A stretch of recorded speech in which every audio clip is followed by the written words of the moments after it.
Welcome in. Grab a seat, get comfortable. You are listening to another deep dive, and we are absolutely thrilled to have you with us today. We really are. Yeah, and if you are new here, our mission is pretty straightforward. We take a massive stack of sources, articles, reports, data, dispatches, and we do the heavy lifting for you. Right. We sift through all that noise to bring you the actual signal. Exactly. We extract the most important insights so you can walk away feeling completely well-informed. And today's stack of sources is, it's genuinely extraordinary. It really is. We are looking at a comprehensive, definitive list of 7 major news headlines for Sunday, March 1st, 2026.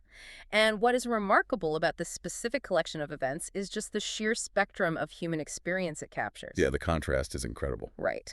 We are going to systematically unpack each of these 7 items, moving chronologically through the material to give you a complete three-dimensional picture of the global and national landscape on this day. It's a staggering range. I was reviewing the notes this morning, and we are going to be talking about heartbreaking domestic tragedies, high-stakes aviation investigations, and then we pivot entirely. right, to a massive, unprecedented escalation in the Middle East that honestly alters the entire geopolitical map. But it is not all heavy. No, thankfully.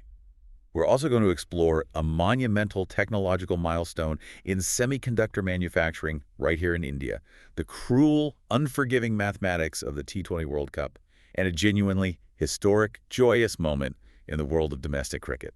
It is a vast amount of ground to cover, but my goal today is to help you connect the dots.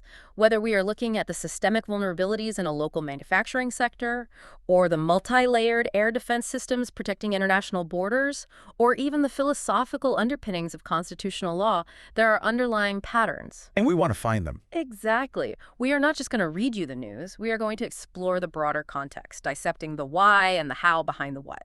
Perfectly said. We aren't just summarizing.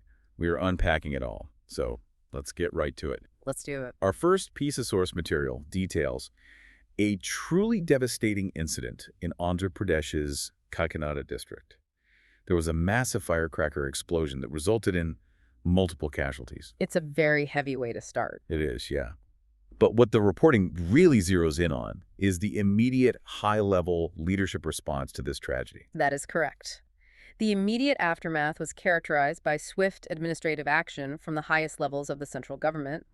Prime Minister Narendra Modi expressed deep sorrow over the loss of lives, and this was immediately followed by a financial directive. Right, the relief funds. Yes, an ex gratia payment was announced straight from the Prime Minister's National Relief Fund, commonly known as the PMNRF. And the PMNRS allocations were very specific in the report.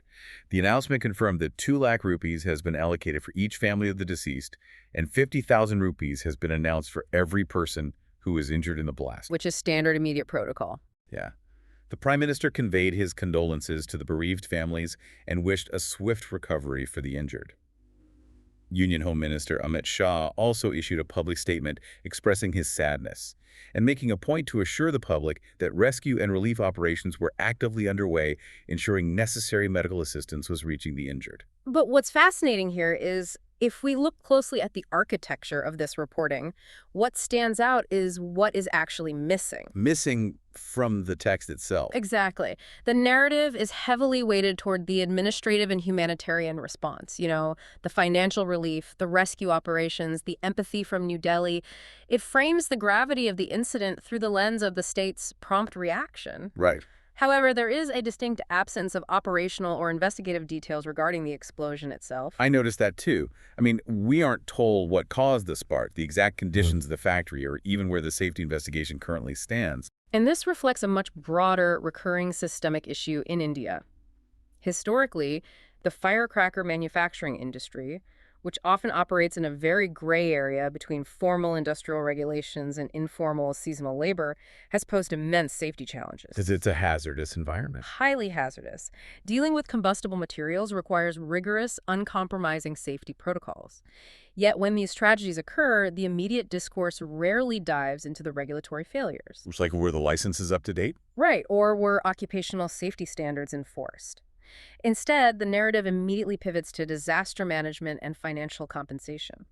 Which honestly raises a really difficult question for you, the listener, to consider. Sure. Because on one hand, rapid government relief is an absolute necessity. Without a doubt. When a family in a district like Kakinada suddenly loses a primary breadwinner or faces massive unexpected medical bills for severe blast injuries, that 2 lakh or 50,000 rupees from the PMNRF is a vital lifeline.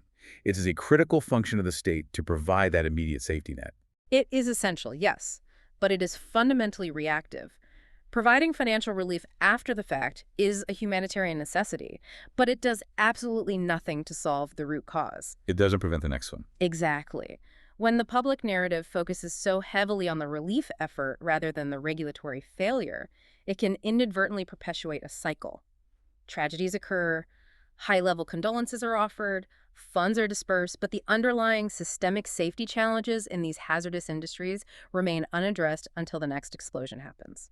It's a sobering reflection on how industrial accidents are processed and prioritized. It is. It's the difference between treating the symptom and curing the disease. And speaking of systemic safety issues, that perfectly bridges us to our next source. Yes, item 2. Okay, let's unpack this. We are shifting from an industrial tragedy to a highly complex aviation investigation. This is the preliminary report on the Baramati airfield crash. A deeply tragic case that is yielding some very technical and revealing insights about aviation infrastructure. It really is.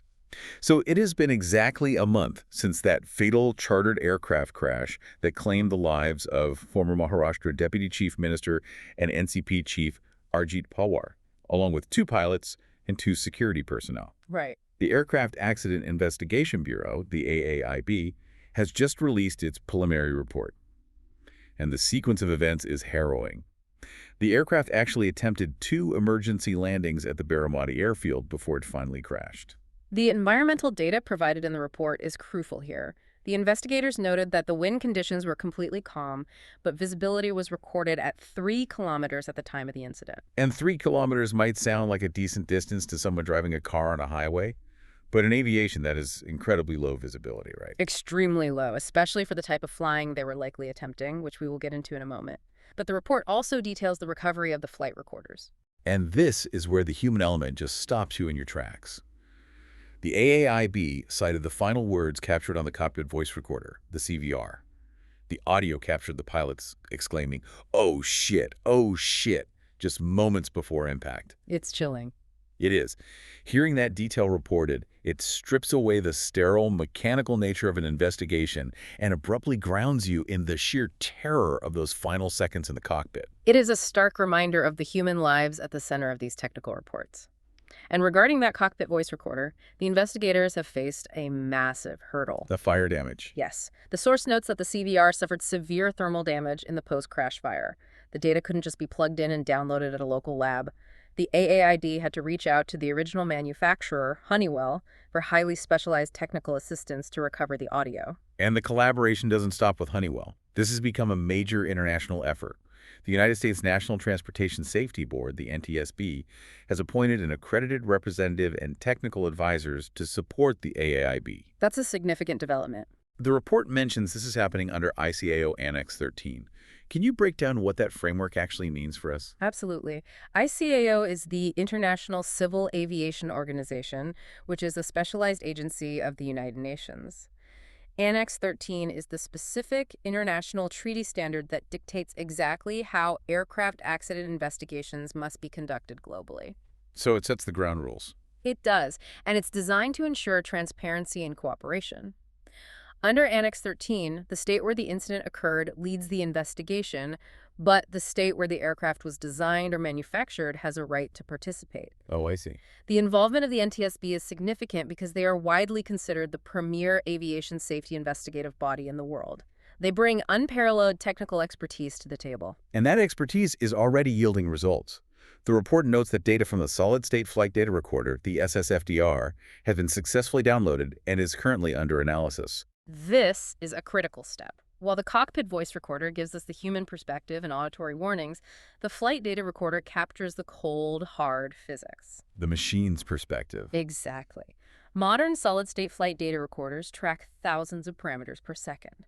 We are talking about everything from altitude, airspeed, and engine RPMs to the exact position of the flaps and the pressure on the rudder pedals. That's a massive amount of data. By analyzing this data, investigators can essentially build a high-fidelity 3D digital recreation of the aircraft's final moments.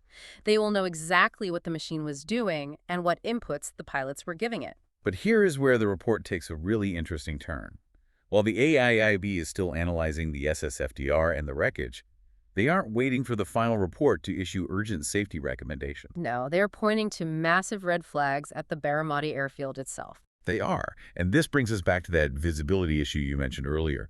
The AAIB is strongly urging the Directorate General of Civil Aviation, the DGCA, to intervene. They are recommending urgent, systemic improvements to landing aids and meteorological facilities at airports that handle non-scheduled, private, and charter traffic. Which is the exact type of operation VIPs utilize. Right, because Baramati is an uncontrolled airfield. Precisely. And the AIB advised that operators conducting VFR, visual flight rules, operations at uncontrolled airfields must strictly adhere to standard operating procedures. Visual flight rules. Yes. Visual flight rules dictate that a pilot must be able to visually see the horizon, the terrain, and the runway to navigate and land. They are flying by looking out the window rather than relying exclusively on their instruments. Which brings us back to the 3 kilometers of visibility. Exactly. Attempting an emergency landing under visual flight rules with only 3 kilometers of visibility at an uncontrolled airfield that lacks sophisticated instrument landing systems is incredibly perilous. The margin for error is effectively zero. Zero. The AAIB is stressing that flying should only be permitted when weather conditions genuinely meet the DGCA's strict norms for these types of airfields. So let's play this out. What the AAIB is signaling here is a massive systemic vulnerability.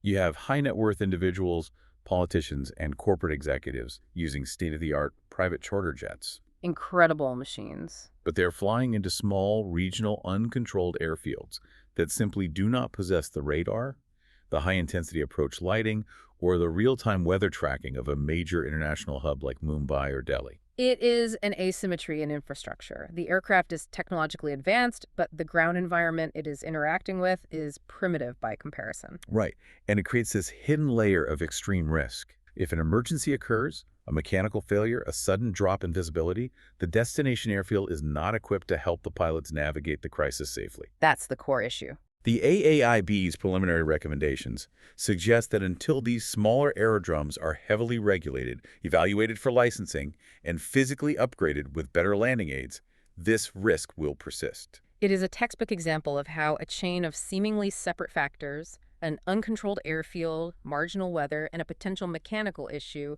can align to cause a catastrophe. Okay, let's shift gears entirely for item 3. We are moving from the mechanics of aviation safety to the mechanics of democracy and constitutional law. A fascinating and deeply philosophical pivot. It really is. Our next source covers a keynote address delivered by senior advocate A.M. Singhvi at a conclave in New Delhi. The event was titled Justice Unplugged, Shaping the Future of Law, organized by the VIT School of Law in association with the Hindu. A very prominent platform. Yes, and Singhvi's core argument to the legal community, particularly the law students in attendance, was incredibly striking. He argued that the legal profession functions as society's earliest warning system against the erosion of democratic values. That phrase, earliest warning system, carries a lot of weight. Singhvi was touching upon a concept that political scientists and legal scholars have debated for decades. The idea of slow deterioration. Exactly, the idea that modern democracies rarely fall to sudden, dramatic coups. Instead, they experience a slow, insidious deterioration. He used specific terminology to describe this: normalized excesses and institutional fatigue. Let's unpack normalized excesses. Yeah. Is that the phenomenon where a boundary is crossed and initially there is public outrage, but then it happens again and again until society just accepts it as the new baseline? That's precisely it. It is the shifting of the Overton window regarding what is acceptable conduct by the state or powerful entities.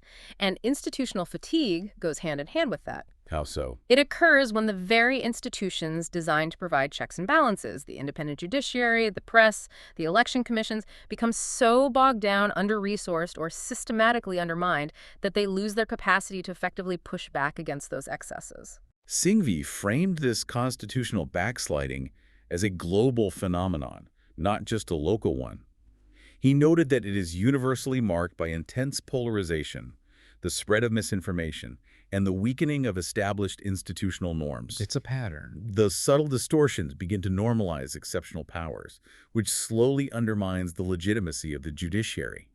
That is why he was imploring these young lawyers to recognize these early fissures. He was elevating the role of the lawyer. He was telling them that they are not merely technicians who interpret statutes, they are the first line of constitutional defense. To illustrate this, he invoked the legacy of Nani Palkhivala. And for those who might not be familiar, Nani Palkhivala was an absolute titan of Indian constitutional law. He was. Palkhivala was instrumental in landmark cases that literally defined the basic structured doctrine of the Indian Constitution, the principle that there are certain fundamental features of the Constitution that cannot be altered or destroyed by Parliament. He protected the core of the document. Exactly. Singhvi pointed out that Palkhivala is revered not just for his undeniable courtroom brilliance, but for his unshakable fidelity to constitutional principles over political expediency. Singhvi told the students that the courtroom must remain a sanctuary of reason. I actually noted down a direct quote from the reporting because it was so powerful. He said that entering the courtroom unprepared is disrespectful, but entering without integrity is dangerous. It is a profound standard to set. He further emphasized that the true measure of any legal system is not found in how it accommodates the powerful, but in how it shields the vulnerable. Which brings us to PLs. Right. He pointed to the evolution of India's public interest litigation, or PIL, movement as the perfect manifestation of this ideal. The PIL movement in India has such a rich history. Singhvi credited transformative legal changes to young, idealistic lawyers who refused to accept the status quo. Through PILs, the courts bypassed traditional, rigid procedural rules to grant access to justice for millions of people who historically had no voice. It opened the door. We are talking about interventions for bonded laborers, under-trial prisoners languishing in jails for years without a hearing, victims of environmental destruction, and those facing deep-seated gender discrimination. The PIL mechanism essentially allowed the law to become a proactive shield rather than a reactive process. However, Singhvi's address also touched on a very specific, highly contemporary controversy regarding the perception of the judiciary today. Yes, and before we dive into this specific part of the source, I want to be incredibly clear with you, our listener. As your guides through this material, we are going to impartially report exactly what Singhvi argued during this conclave, exactly as it is stated in the text. We are presenting his viewpoint. Correct. We are not endorsing, validating, or taking any position on the underlying political or institutional arguments ourselves. We were simply analyzing his perspective as a prominent voice in this legal discourse. Understood. So, according to the source material, during a Q&A session at the conclave, Singhvi was asked about a specific chapter in an NCERT Class 8 textbook that includes references to judicial corruption. Right. And Singhvi heavily criticized this inclusion. His primary argument, as reported, was that the textbook's focus was problematically selective. Selective in what way? Well, he acknowledged that corruption is an issue that can exist across various institutions, but he argued that this particular chapter unfairly isolates the judiciary without providing equivalent context or addressing similar issues within the bureaucracy or the political class. The source notes that Singhvi went further, arguing that presenting the judiciary out of context in an educational curriculum raises serious concerns about intent. He highlighted that the Supreme Court of India has already taken suo motu cognizance of this textbook issue. Suo motu cognizance, meaning the court recognized the gravity of the issue and took up the matter on its own authority, without waiting for a formal petition or complaint to be filed. Exactly. Singhvi categorized the textbook reference as a potentially calculated attempt to denigrate the judicial institution. He argued that it appeared to have been included without adequate academic scrutiny, making it susceptible to being viewed as part of a broader agenda to intimidate or delegitimize the courts in the eyes of the next generation. If we tie that specific controversy back to his broader thesis about institutional fatigue and the earliest warning system, you can clearly see why he chose to highlight an 8th grade textbook to a room full of law students. It fits perfectly into his narrative of slow erosion. Right. Whether one agrees with his assessment of the NCERT curriculum or not, his overarching message is about vigilance. He is arguing that the legal community must rigorously scrutinize how democratic institutions are portrayed in the public sphere, treating any perceived attack on their legitimacy as a potential fissure in the democratic structure itself. It illustrates how the battleground for institutional integrity isn't always in the highest courts. Sometimes it is in the subtle narratives shaped in a classroom. It really is a compelling reminder of how complex maintaining a democracy truly is. It requires constant effort. It does. Now, for item 4, we need to turn our attention to international affairs. And I have to prepare you. The scope of this next source is immensely dark and harrowing. We're looking at a massive, rapidly escalating military confrontation in the Middle East. The geography, the technological scale, and the tragic human cost detailed in this report represent a fundamental shift in the geopolitical landscape. We are no longer looking at asymmetric warfare or proxy conflicts. It's direct conflict. Yes, this source details direct, high-intensity state-on-state military engagement. The reporting outlines a highly volatile, coordinated conflict involving the United States and Israel on one side and Iran on the other. The sequence of events began with massive, coordinated U.S.-Israeli air attacks striking targets across multiple Iranian cities. Which provoked a massive response. Right. This was immediately followed by Iran launching large-scale retaliatory missile and drone swarms targeting Israel, as well as U.S. military installations spread widely throughout the Middle East. Let's systematically break down the geography of these strikes, beginning with the initial attacks within Iran. The source reports that explosions rocked Tehran early Saturday morning.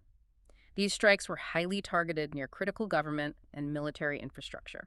The report specifically lists the Ministry of Intelligence, the Ministry of Defense, and the Atomic Energy Organization.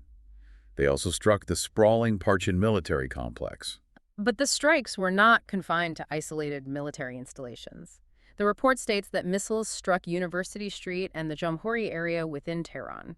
And this is where the reality of this escalation becomes devastatingly clear. The civilian pull. Yes. The reporting details that at least 2 students were killed when a school east of the capital was hit. The situation escalated to the point where Iran's National Security Council took the extreme step of urging residents to evacuate Tehran amid fears of continuous bombardment. And the tragedy extended far beyond the capital. In the southern city of Menab, the report details an Israeli strike on an elementary girls' school. The casualty count reported is just staggering. At least 51 people were killed. 51 lives lost in an elementary school. It is an incomprehensible tragedy that underscores the brutal reality of aerial bombardment in populated areas. The source goes on to list a countrywide bombardment. Cities like Kermanshah, Qom, Tabriz, Ilam, Karaj, Loristan, Zanjan, Urmia, Bushehr, Damavand, and Shiraz were all hit. A massive geographic spread. They also targeted Isfahan, which the report specifically identifies as a major central hub for Iran's ballistic missile program, although the exact extent of the operational damage there wasn't fully clear at the time of the reporting. In direct response to these widespread strikes, Iran launched waves of retaliatory attacks. The source states that Iran utilized its vast arsenal of ballistic missiles and drones, launching them not only at Israel but at U.S. military infrastructure distributed across several allied nations in the region. Now, the report notes that the majority of these incoming projectiles were intercepted. However, the sheer volume forced Israel to declare a special state of emergency. They had to brace for impact. Major Israeli population centers, including Tel Aviv and Haifa, reported explosions in the skies as the defense systems engaged the incoming threats. The report mentions a civilian was injured by falling shrapnel from an interceptor missile. But what is truly indicative of the expanding scope of this conflict is the targeting of U.S. bases. The Iranian retaliation deliberately engaged U.S. military infrastructure across multiple sovereign nations. The reporting details that debris from intercepted missiles caused fires and structural damage in Qatar, the United Arab Emirates, and Jordan. It gets even more specific and alarming. Bahrain reported that a missile specifically targeted the headquarters of the U.S. Navy's Fifth Fleet. That's a major installation. And Kuwait reported that its air defenses had to actively intercept ballistic missiles that were aimed directly at the Ali Al Salem Air Base, which is a major logistical hub for U.S. forces. To fully grasp the stakes here, we have to look at the massive U.S. military buildup detailed in the article. The U.S. footprint in the region is immense. The source notes that there are currently between 40,000 to 50,000 U.S. troops stationed across at least 19 different sites. That's a massive deployment. This strategic buildup involves 2 entire aircraft carrier strike groups, the USS Abraham Lincoln and the USS Gerald R. Ford, along with a vast array of advanced air and naval assets. The article also dives deep into the technology defining this war. It discusses Iran's ballistic missile capabilities, but it goes into extensive detail regarding the multi-layered air defense systems deployed by Israel and the U.S. They mention the Iron Dome, David's Sling, Arrow, and Theati batteries. Mm. Can you synthesize how these systems actually interact to form a defense network? Certainly. What the source is describing is the absolute pinnacle of modern aerospace defense architecture. It is designed around the concept of layered interception, addressing threats at different altitudes, speeds, and trajectories. So it's a multi-tiered approach. Exactly. Let's start from the bottom up. The Iron Dome is the innermost layer. It is designed to track and intercept short-range threats, unguided rockets or artillery shells fired from relatively close proximity, calculating their trajectory to determine if they will hit a populated area before engaging. Okay, that makes sense for close range. The next layer is David's Sling. This system is engineered to handle medium to long-range threats, such as heavier, more sophisticated rockets or low-flying cruise missiles that might evade the Iron Dome. And above that? Then you have the Arrow system, Yeah. specifically the Arrow 3. This is an exoatmospheric interceptor. Its job is to detect and destroy high-altitude, long-range ballistic missiles while they are still in space outside the Earth's atmosphere before they begin their descent. And what about the U.S. deployed FAAD system? FAAD stands for Terminal High Altitude Area Defense. It is a highly advanced American system designed to intercept ballistic missiles during their terminal phase, meaning the final stage of their flight as they re-enter the atmosphere and dive toward their target. So it is quite literally a tiered overlapping shield. It is. But the crucial takeaway from this source is the terrifying reality that defensive technology has limits. Even with the most sophisticated, multi-layered, AI-integrated defense network in human history, the sheer arithmetic of a coordinated swarm attack, launching hundreds of ballistic missiles and drones simultaneously, can saturate the system. It can just overwhelm it. Yes. Even when interceptions are successful, massive debris fields, fires, and shrapnel rain down on populated areas, causing significant disruption and injury. And conversely, as we saw with the strikes within Iran, offensive capabilities can bypass defenses entirely, resulting in devastating, unimaginable civilian casualties, like the school in Minab. The conflict has escalated from proxy skirmishes in border regions directly into state-on-state high-technology warfare, with profound, unavoidable human costs. And again, as your guides through this deep dive, we're purely recounting the geography, the military targets, the technology, and the casualties exactly as they are factually reported in the sources, maintaining strict neutrality on the geopolitical conflict itself. The reality presented in the text is one of a deeply volatile, rapidly expanding regional war. It is a lot to process. Let's pivot our focus back to domestic news for Item 5, moving from the destructive capabilities of advanced technology to a story about its constructive economic potential. Yes, a significant shift in focus to the global supply chain and India's evolving role within it. Our source details a major milestone for India's technological ambitions. Prime Minister Narendra Modi is scheduled to visit Gujarat today, specifically at 3:45 p.m., to inaugurate a massive new facility in Sanand. This is the Micron Semiconductor Technology India Private Limited's new ATMP facility. To understand the significance of this, we need to define the acronym. ATMP stands for Assembly, Test, and Packaging. It is a highly complex, absolutely crucial stage in the semiconductor manufacturing lifecycle. The reporting hails this as a historic moment because this plant will mark the commencement of commercial production and shipment of India's very first domestically produced semiconductor memory modules. It's a huge step forward. And the sheer scale of the investment is staggering. We are looking at a total investment exceeding 22,500 crore rupees. Once it is fully operational, the facility will boast approximately 500,000 square feet of cleanroom space. The source notes this will make it one of the largest raised-floor cleanrooms in the entire world. A clean room of that magnitude is a marvel of modern engineering. In semiconductor manufacturing, a clean room is an environment where the concentration of airborne particles, dust, microbes, aerosol particles is controlled to almost unimaginably minute limits. To keep the chips safe. Yes, the air is constantly filtered and recirculated. We are talking about environments that are thousands of times cleaner than a sterile hospital operating room. Because even a single microscopic speck of dust can short-circuit a microchip that has transistors measured in nanometers, right? Exactly. The precision required is absolute. This facility in Sanand is notable because it is the first approved proposal under the India Semiconductor Mission. They broke ground in September 2023, and the rapid pace of construction reflects a massive, coordinated government push to accelerate strategic investments in this sector. Let's talk about what they are actually manufacturing. The report specifies that this ATMP unit will process advanced DRAM and NAND semiconductor wafers, which are sourced from Micron's global network, and convert them into finished memory and storage products. That's the core operation. Now, let me play devil's advocate here for a second, because I know our listeners are thinking this. If the raw silicon wafers are still being manufactured and sourced from Micron's global network, meaning they are fabricated outside of India, are we actually achieving true self-reliance here? Or is this massive 22,500 crore facility essentially just a highly sophisticated glorified packaging line? How do we get from assembly to actually fabricating the silicon ourselves? That is the exact right question to ask, and it gets to the heart of how the global semiconductor supply chain operates. If you look at the bigger picture, it is a mistake to view ATMP as just packaging. It is a highly specialized, high-value addition process. So it's a prerequisite. Precisely. You cannot build a full semiconductor fabrication plant, a fab, which costs tens of billions of dollars, without first having a robust ecosystem to test and package the chips. Oh, that makes sense. By establishing this world-class ATMP facility, India is taking the necessary first step to anchor itself in the supply chain. It builds the local engineering talent pool, it establishes the logistical infrastructure, and it proves to global players that India can handle the extreme precision required.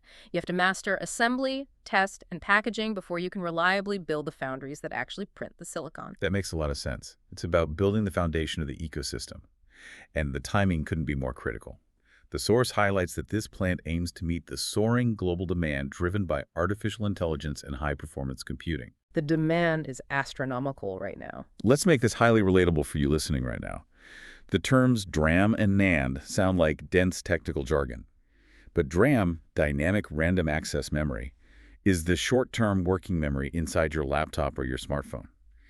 It is the component that allows you to have 50 browser tabs open simultaneously while streaming this deep dive without your device crashing. We all need that. Yeah.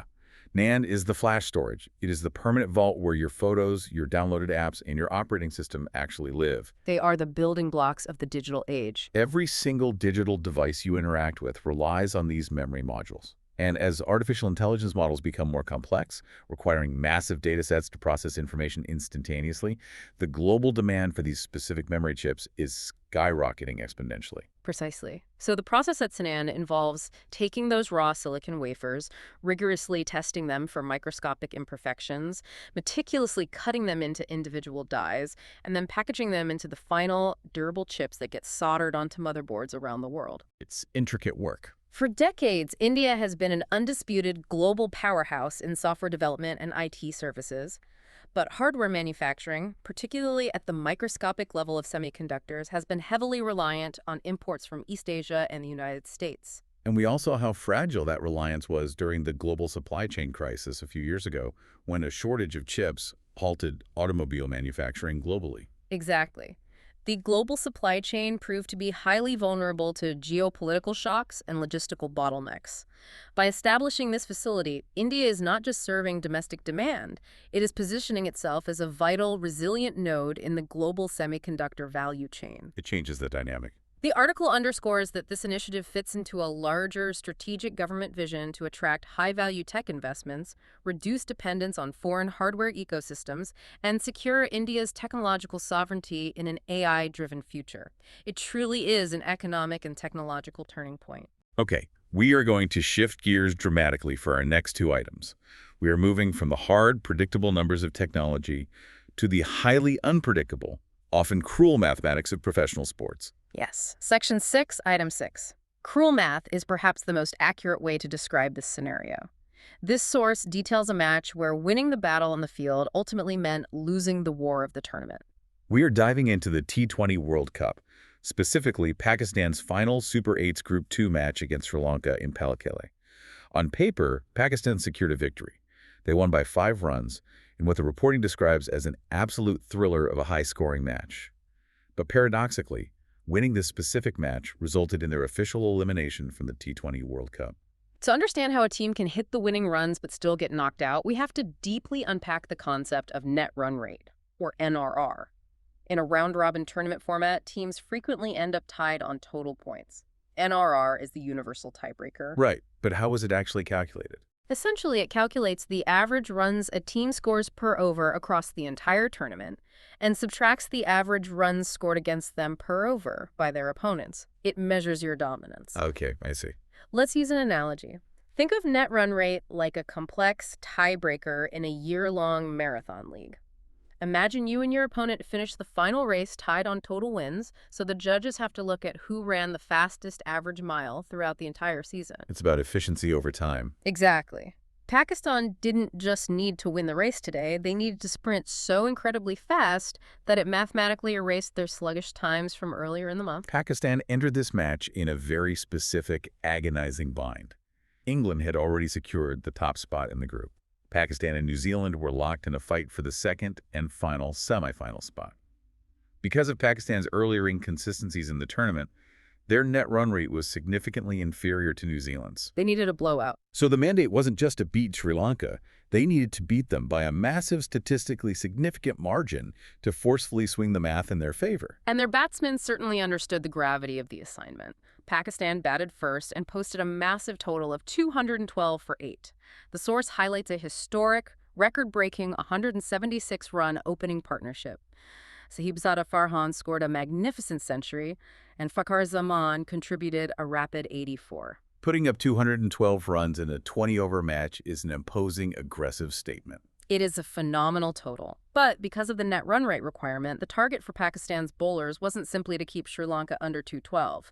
That would win the match but lose the tournament. To mathematically overtake New Zealand's NRR, the reporting states they had to restrict Sri Lanka to exactly 147 runs or less. That 147 was the magic number. Which is an incredibly difficult psychological and tactical task when the opposing team has absolutely nothing left to lose. Sri Lanka was already mathematically eliminated from the tournament before the first ball was bowled. They had no pressure. They could just swing for the fences. Instead of rolling over and conceding, they mounted a fiercely spirited chase. They played with the kind of absolute freedom that makes T20 cricket so dangerous. They ultimately reached 207 for 6, coming agonizingly close to an upset win. The individual performances from Sri Lanka completely disrupted Pakistan's mathematical hoax. Pavan Rathnayake scored 58, and captain Dasun Shanaka produced a blistering, unbeaten 76 off just 31 balls. 76 runs off 31 balls. That level of late innings acceleration is devastating. It meant that Pakistan's bowlers, despite taking wickets, were completely unable to defend that stringent 147-run threshold. They couldn't contain the run flow. So the match concludes. Pakistan wins on paper by 5 runs. The players shake hands. But because Sri Lanka comfortably crossed 147, the massive net run rate swing didn't happen. Pakistan's campaign ended precisely because of mathematical constraints. The source frames the narrative perfectly. It was the inevitable consequence of Pakistan's earlier inconsistencies catching up to them, perfectly combined with Sri Lanka's determined, pressure-free resistance in a high-scoring contest. It's going to be tough for the fans. It is heartbreaking for the fans, but it perfectly highlights the strategic depth of tournament cricket. It proves that every single over, every single dot ball, and every single run matters, even the runs given up in matches you eventually go on to win. It is a brutal lesson in consistency. All right, we have reached the final source in our stack for today, item 7, and we are staying with domestic cricket, but the mood is completely different. We are moving from the heartbreak of mathematical elimination to a genuinely historic, deeply emotional, and euphoric sporting achievement. Yes, this is a momentous occasion for Indian domestic sports. Jammu and Kashmir has secured their maiden Ranji Trophy title. The Ranji Trophy is the premier first-class cricket championship in India, and J&K won the title by drawing the final against Karnataka in Hubballi. Now, for those who might not follow the format closely, in the Ranji Trophy, if a 5-day final ends in a draw, the team that secured the lead in the first innings is crowned the champion. And J&K absolutely dominated that critical first inning. Yes, posting a massive foundation of 584 runs. That 584-run total essentially decided the destiny of the match early on. The reporting notes that by the end of day 4, the final had effectively slipped out of Karnataka's grasp. They couldn't overcome that deficit, which led to an incredibly unique and celebratory atmosphere on the 5th and final day. The source beautifully describes the 5th day as a relaxed formality. J&K batted in their second innings, posting 342 for 4 before declaring. Kamran Iqbal was spectacular, anchoring the innings with an unbeaten 160, and Sayalotra achieved his maiden first-class century. It was a victory lap. They batted through nearly 2 full sessions without losing a single wicket. The tension was gone. They were just out there celebrating personal milestones with exuberant gestures, delighting their teammates in the pavilion and the fans in the stands. It is a stark, beautiful contrast to the nail-biting tension we usually associate with sports finals. The cultural and emotional significance of this victory for the region of Jammu and Kashmir cannot be overstated. The article paints a highly vivid picture of the atmosphere surrounding the KSCA Stadium in Hubballi. It resembled a fortified but jubilant celebration zone. The visual details are fantastic. The reporting mentions police cordons and sirens, but the vibe was incredibly festive.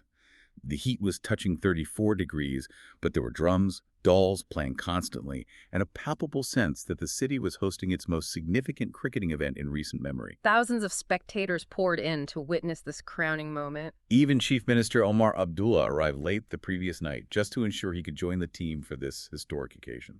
That final day really allowed the players to soak in the surreal magnitude of a long inevitable victory. And the reporting highlights some genuinely fun, lighthearted moments that only happen when the pressure is off. Yes.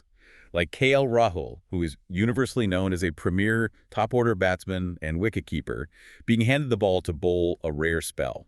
He actually nearly took a maiden first-class wicket, but a slip catch was dropped. That's hilarious. The source notes it prompted massive laughter and playful apologies all around the pitch. It captures the spirit of the game perfectly. The report also makes a point to highlight Karnataka's profound sportsmanship.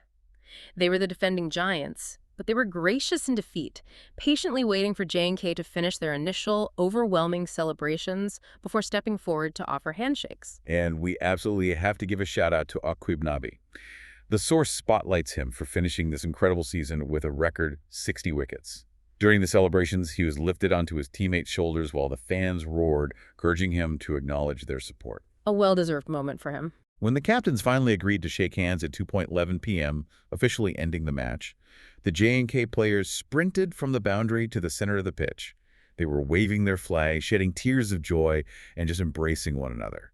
The narrative firmly affirms that they thoroughly earned this championship, dominating the tournament from start to finish. It is a performance and a moment of pure joy that will resonate deeply in the region's sporting history for generations to come. It is a wonderfully triumphant and unifying note to end our source analysis on today. It truly is. We have covered an immense amount of ground today. We really have. To synthesize the journey through today's sources, we have traversed the absolute extremes of the human experience. We started by examining the heartbreaking loss and the reactive administrative focus following systemic safety failures in the Kakinada firecracker tragedy. A tough but necessary look at regulation. We analyzed the highly technical, sobering aviation safety gaps revealed in the Baramati airfield crash report, highlighting the risks of uncontrolled airfields. We explored the philosophical urgency of legal vigilance, discussing how the legal profession must act as an early warning system to protect democratic institutions from normalized excesses. Moving from the national to the global scale. We confronted the staggering, geographically expanding devastation of high-tech, modern warfare in the Middle East, analyzing the limits of multi-layered missile defense. We celebrated India's critical leap toward technological self-reliance and supply chain resilience with the massive new semiconductor facility in Gujarat. And then the world of sports. And finally, we explored the emotional extremes of sports, from the cruel mathematics eliminating Pakistan in the T20 World Cup to the historic, euphoric, and culturally significant maiden Ranji Trophy triumph for Jammu and Kashmir. It is a profound reminder of how complex, rapidly changing, and multifaceted the world is on any given Sunday. And that brings us to our final thought. We always like to leave you with something to mull over as you go about your week, something that builds on the sources we've discussed, but pushes the boundary a bit further. Let's hear it. Today, we talked extensively about the rapid, almost exponential acceleration of modern technology. We saw it in the incredible microscopic precision of AI-driven semiconductor manufacturing in Sanand. And we saw it in the terrifying, destructive scale of exo-atmospheric missile defense systems and drone swarms in the Middle East. The tools we are building are moving at breakneck speed. Faster than ever before. At the same time, we discussed the early warning systems of our democracies, the courts, the legal frameworks, the institutions that A.M. Singhi spoke about. These are systems that inherently rely on precedent, slow deliberation, and careful constitutional interpretation. By design, they are methodical. So the provocative thought for you to explore is this. As technology fundamentally alters both the speed of our global economy and the destructive scale of global conflicts, how will the slow, deliberate, institutional early warning systems of our democracies adapt? Can a legal and institutional framework primarily designed in the 20th century move fast enough to effectively protect the vulnerable in a hyper-accelerated, technologically dominated 21st century world? It is a complex question, but a vital one to think about. Thank you so much for joining us for this deep dive. The pursuit of knowledge never stops, and we are so glad you chose to spend this time unpacking the world with us. We warmly invite you to return for our next stack of sources. Until then, stay curious.